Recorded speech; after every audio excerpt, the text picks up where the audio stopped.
দাঁড়ান ম্যাডাম, বাচ্চাকে এই দুধ খাওয়াবেন না। আরে বাচ্চা কান্না করছে, দুধ খাওয়াবো না কেন? কোনো সমস্যা? সমস্যা তো অবশ্যই আছে, এই দুধের সাথে বিষ মেশানো আছে। না স্যার, আপনি এসব কি বলছেন?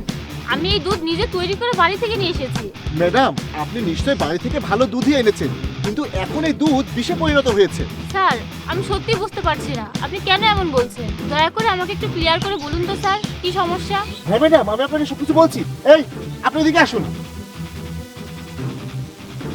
সবকিছু ঠিক আছে? সে আমার স্ত্রী। দেখো স্যার কি বলছেন, বলছে বাবুকে এই দুধ খাওয়াবেন না, এতে নাকি বিষ আছে। বিষ? আরে স্যার কি বলছেন? আমি নিজে দুধ এনেছি, তাতে বিষ থাকবে কি করে? আমি আমার সন্তানকে হত্যা করার চেষ্টা করব নাকি? আরে ভাই, এখন এই দুধে বিষ আছে। কে আমাদের সন্তানকে মেরে ফেলতে চায়? স্যার আপনি কিছু ভুল বুঝেছেন। এই সে আমাদের সাথে মজা করছে, আর কিছু নয়। কে দুধে বিষ মেশানোর চেষ্টা করবেন? স্যার আপনি কিন্তু পরোক্ষভাবে আমার দিকেও আঙ্গুল তুলছেন। আমি এই সন্তানের বাবা। আরে দেখুন, আপনাদের সাথে মজা করার মতো সময় আমার নেই। আমি নিজের চোখে দেখেছি এই দুধে বিষ মেশানো হয়েছে।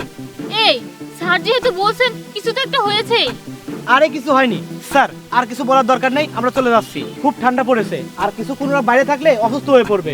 এ দাঁড়ান, এটা আপনার ব্যক্তিগত বিষয় নয়, এটা একটা পাবলিক প্লেস। যদি কোনো পাবলিক প্লেসে এরকম কোনো সন্দেহজনক ঘটনা ঘটে থাকে, তাহলে সেটা অবশ্যই পুলিশকে জানাতে হবে এবং সেটার ব্যবস্থা নিতে হবে। হ্যাঁ, আমরা কোথাও যাব না, আমাকে জানতে হবে কে আমার সন্তানকে মারতে চায়। ভাইয়া আপনি বলুন, আপনি কি দেখেছেন? আরে এসব বাদ দাও, যদি এটাতে বিষ থাকে আমরা এটা ফেলে দেবো, অন্য বোতল নেব। পাবলিক এলাকা, নাটক করলে বড় সমস্যা হবে। চলো এখান থেকে।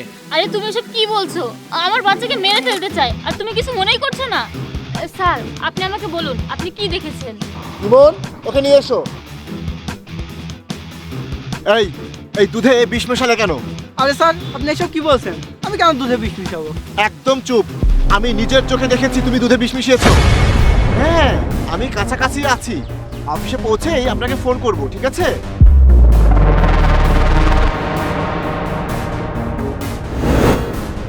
আরে দুধে বিষ মেশাচ্ছে, অবশ্যই এখানে কোনো সমস্যা আছে। আচ্ছা, আমি তাকে দেখছি। আমাকে পরিষ্কারভাবে বলো, তা না হলে আমি তোমাকে কিন্তু থানায় নিয়ে যাব।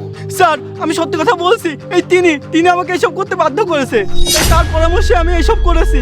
আর স্যার, সে আমাকে 1,00,000 টাকা দিয়েছে এই বাচ্চাটাকে হত্যা করার জন্য, কারণ এই বাচ্চাটাকে মেরে ফেললে সব সম্পত্তি তার হয়ে যাবে। ম্যাডামের নামে আর কোনো সম্পত্তি থাকবে না। সে সম্পত্তির জন্যই তার নিজের সন্তানকে হত্যা করতে চেষ্টা করেছিল। এই কি ফালতু কথা বলছো? তুমি কি পাগল হয়ে গেছো? তুমি আমার স্বামীকে দোষারোপ কেন করছো? সে কখনো এমন কাজ করতে পারে না। অপু, সে মিথ্যা বলছে। এটা অবশ্যই ষড়যন্ত্র, অন্য কেউ একে এটা করতে বলেছে। এই তুমি আমাকে সত্যি করে বলো, নইলে এই দুধ আমি তোমাকে পান করাবো। আরে না না ম্যাডাম, আমি এই দুধ পান করতে চাই না। আর আমি সত্যি বলছি, আমার কাছে আরো একটি প্রমাণ আছে। সে যখন আমার সাথে ডিল করেছিল তার সবকিছু আমার কাছে রেকর্ড করা আছে। খুব ভালো করেছো। এখন আমি তাকে পুলিশের হাতে তুলে দেব আর তার শাস্তির ব্যবস্থা করব। না না স্যার, আমি স্বীকার করছি, আমি বাচ্চাকে মারতে বলেছিলাম। কি?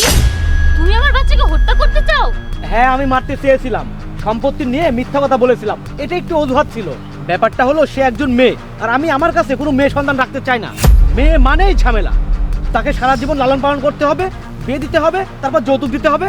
চুপ করো তুমি, কি আবল তাবল বলছো?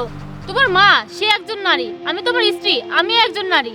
মেয়েকে নিয়ে সমস্যা হলে তো তোমার মা আর আমাকে নিয়েও তোমার সমস্যা। আমি যদি আগে জানতাম যে নারীদের প্রতি তোমার কোনো শ্রদ্ধা নেই, তাহলে আমি তোমাকে বিয়েই করতাম না। স্যার, তাকে নিয়ে যান, থানায় দিন, যাতে তার মুখ আমাকে আর কখনো দেখা না লাগে। একবিংশ শতাব্দীতে এসেও এভাবে ভাবতে আপনাদের লজ্জা করে না? আপনি কি জানেন আমাদের দেশের প্রধানমন্ত্রীকে?